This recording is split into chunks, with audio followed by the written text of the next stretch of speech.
നമസ്കാരം. National broadcasting news ഇന്ത്യയിലേക്ക് സ്വാഗതം.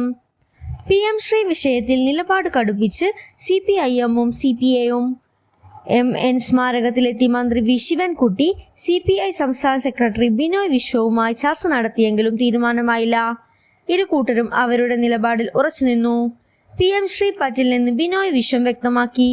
കരാറിൽ ഒപ്പുവെക്കാനുള്ള സാഹചര്യം മന്ത്രി ശിവൻകുട്ടി വിശദീകരിച്ചു.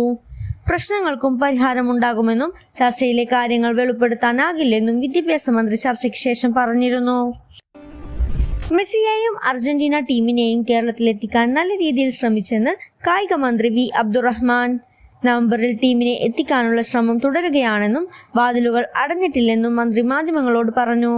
എന്ത് വില കൊടുത്തും മത്സരം ഈ വർഷം തന്നെ നടത്തുന്നതിനുള്ള ശ്രമങ്ങൾ നടത്തുകയാണെന്ന് മന്ത്രി വി അബ്ദുറഹ്മാൻ വ്യക്തമാക്കി. ഇടുക്കിയിൽ വയോധികനെ ആസിഡ് ഒഴിച്ചു കൊലപ്പെടുത്തി. അഞ്ഞാർത്തുള്ളു സ്വദേശി സുകുമാരനാണ് കൊല്ലപ്പെട്ടത്. പിതൃ സഹോദരിയായ കോട്ടയം സ്വദേശി തങ്കമ്മയാണ് കൊലപ്പെടുത്തിയത്.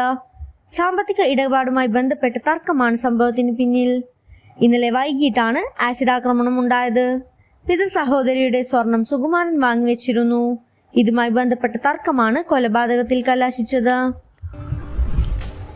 കൊല്ലം പുനലൂർ താലൂക്ക് ആശുപത്രിയിൽ മൃതദേഹത്തിലെ സ്വർണ്ണാഭരണങ്ങൾ മോഷണം പോയതായി പരാതി.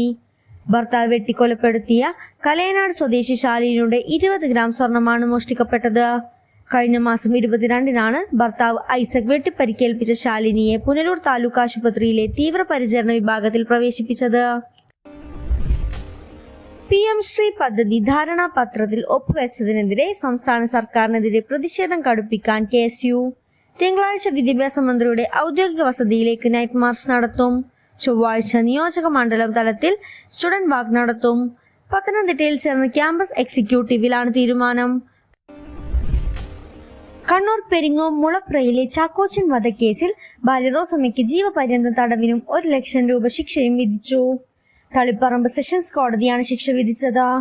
റോസമ്മ കുറ്റക്കാരിയാണെന്ന് വ്യാഴാഴ്ച കോടതി കണ്ടെത്തിയിരുന്നു.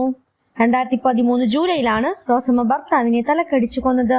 കൂടുതൽ അപ്ഡേറ്റ്സിനായി കാത്തിരിക്കുക. National broadcasting news India. നന്ദി.